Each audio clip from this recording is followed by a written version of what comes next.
La différence entre développement personnel et développement personnel avec un grand D et un grand P. Au cours de mon chemin, de mes études, de ma recherche, je me rends compte qu'il y a vraiment deux types de développement personnel. Un qui va être vraiment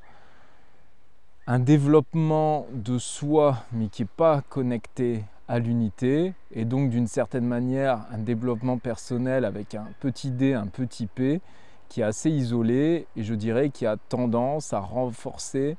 la personnalité, le sillon, l'ego en particulier. Il y a aussi pour moi vraiment cette idée de développement personnel avec un grand D et un grand P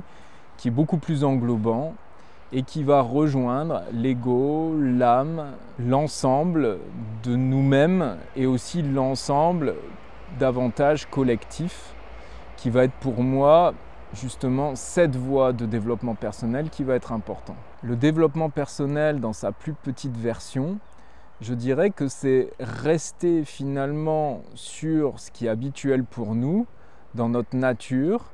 et de cette manière, on a tendance à renforcer ce qui nous caractérise avec nos limites, et bien entendu qu'il va y avoir une certaine évolution, mais on aura envie en fait de montrer au monde et de porter haut et fort ce que nous sommes, nos valeurs, nos croyances qui ne vont pas finalement vraiment évoluer au fur et à mesure, au fil des années et des décennies, et qui donc vont renforcer la personne dans une forme de structure qui va être un petit peu évolutive, mais qui va être figée. Je vais vous donner un exemple. On a par exemple en Ennéagramme 9 bases de personnalité.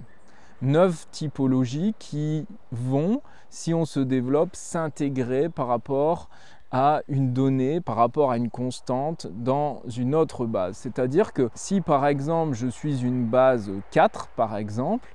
eh bien l'intégration ce sera d'aller chercher par exemple la base 1, c'est-à-dire de s'associer, de se relier à une base par exemple. Dit autrement, c'est que je vais avoir ma nature et je vais essayer d'aller l'intégrer, de l'associer à une complémentarité. Et cette complémentarité, par exemple, en ennéagramme, on aura également les ailes. Par exemple, pour un 4, eh bien, il y aura le 5, il y aura l'aile 5, il y aura l'aile 3. L'idée pour moi, c'est qu'on va souvent avoir une aile dominante, mais ça pourrait être intéressant, en fait, justement, d'aller côtoyer l'aile qui est moins dominante. On va avoir finalement, par exemple, dans ce modèle, 9 types de personnalités et le grand D et le grand P du développement personnel, par exemple, avec une vision d'ennéagramme, ce sera d'être associé à sa base, de rester pour moi dans sa base, mais finalement d'aller se nourrir d'un ensemble de bases, et je dirais peut-être des 8 autres. Donc, il y a vraiment cette idée de rester dans une forme d'identité, de spécificité, de ne pas chercher forcément la pleine universalité, mais d'aller chercher justement des complémentarités. Et aller chercher des complémentarités, c'est justement ce qui est un petit peu distinct de nous. Et donc là, on va être vraiment dans une profonde évolution. Par exemple, si on prend la base 9, la base 9, elle va être assez calme, elle va être assez posée, elle va éviter par exemple, ça peut être votre cas, d'avoir une forme de neutralité par rapport aux émotions. Donc ça va être vraiment une caractéristique où ça va être très tranquille, très stable. Et donc le développement personnel avec un petit D et un petit P, ce serait justement de voir le monde en fonction de ce seul prisme du développement personnel de cette base par exemple 9, où finalement tout doit être posé, tout doit être calme, et tout ce qui va être finalement un petit peu trop intense, les choses qui vont être trop émotionnelles, eh bien ce ne sera pas la voie. Ce ne sera pas la voie dans le sens où non, ma vision du monde c'est que c'est bien et c'est juste d'être calme et d'être posé. C'est-à-dire qu'il n'y a que cette vérité finalement qui va être là. Donc si la complémentarité par exemple c'est d'être en couple avec quelqu'un qui a davantage d'émotions, le 9 par exemple qui serait dans un côté très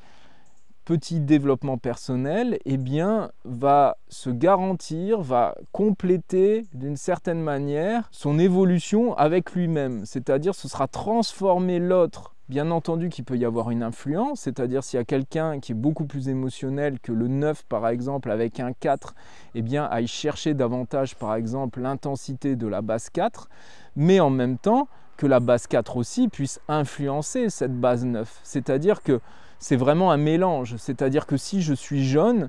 eh bien, ce n'est pas de dire finalement tout le monde doit être jaune ou un peu plus jaune, bien sûr, parce que ça peut être mon essence et c'est ce que je vais émaner. Et donc, il y a des critères, des caractéristiques de, par exemple, de ma couleur jaune qui vont être essentielles et que je vais apporter au monde. Mais ça n'est pas que dans un sens. C'est-à-dire, ce n'est pas mettez du jaune dans votre rouge, dans votre bleu, dans votre vert.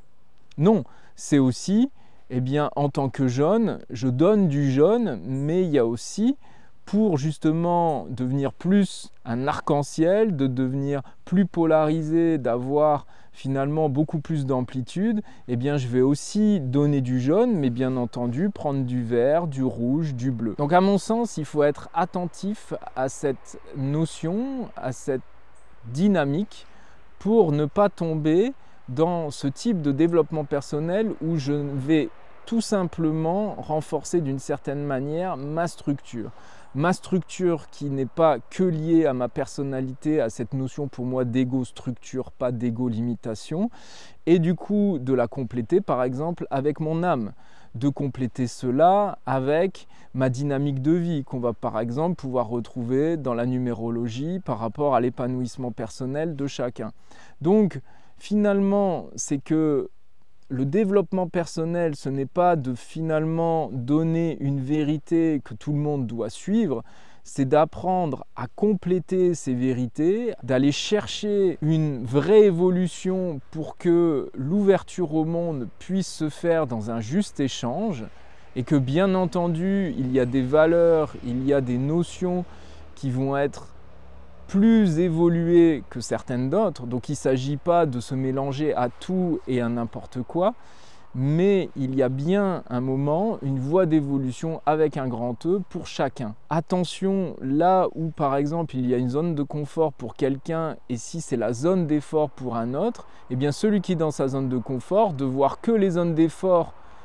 qui sont liées à sa zone de confort. Par exemple, si on prend un mouvement ascendant, le mouvement ascendant, par exemple, ça veut dire plutôt pour moi qu'on s'élève de la terre vers le ciel. Le mouvement descendant, c'est plutôt du ciel à la terre. Donc voir le prisme de l'évolution que dans un mouvement ascendant, parce que c'est mon mouvement de vie, c'est-à-dire il faut que je me relie davantage à la spiritualité, il faut que je me relie davantage au ciel, alors que si je suis dans un mouvement descendant,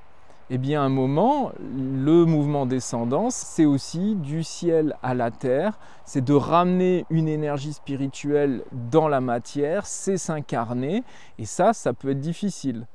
Et donc, à cet endroit-là, eh bien, avoir un mouvement descendant et promouvoir que des mouvements ascendants, de dire rejoignez-moi, rejoignez-moi, rejoignez-moi vers des hautes sphères, parce que c'est ça la dynamique du monde, oui, ok, mais il faut aussi faire sa part de descendre et d'aller à la rencontre. La grandeur du développement personnel, c'est donc, pour moi, d'aller chercher une globalité, d'aller épouser des complémentarités. Le développement personnel intégré, incarné, global, dans une profonde évolution. Et selon moi, l'ouverture aux autres, comprendre que ma zone de confort peut être la zone d'effort de quelqu'un d'autre et que la zone de confort d'un autre peut être ma zone d'effort. Et donc, le développement personnel avec un grand D, avec un grand P, c'est ne pas croire que tout le monde a le même sens de vie, tout le monde a la même quête et que les mêmes caractéristiques et les mêmes méthodes que j'aurais pu appliquer, que le succès, que l'accomplissement, que l'épanouissement personnel peut avoir, eh bien, il n'est pas forcément relié à tout le monde et que chacun peut avoir des chemins de vie très différents. Et donc, de ne pas partir de sa zone de confort comme étant le temple sacré et inviter tout le monde à rejoindre ce temple, alors que cette zone de confort est là aussi pour évoluer, se développer et que j'ai moi aussi à faire ma quête personnelle et mon sens de vie. Et le critère fondamental, c'est de sortir du jugement et comprendre que le défi de l'un n'est pas le défi de l'autre, l'épanouissement personnel de l'un n'est pas forcément l'épanouissement personnel de l'autre. Et en même temps, et c'est la beauté de cette subtilité-là, il y a des critères universels qui le sont. Mais le développement personnel, souvent, ce sont les critères individualisés qui s'expansent et qui collaborent avec les autres entités, les autres individus.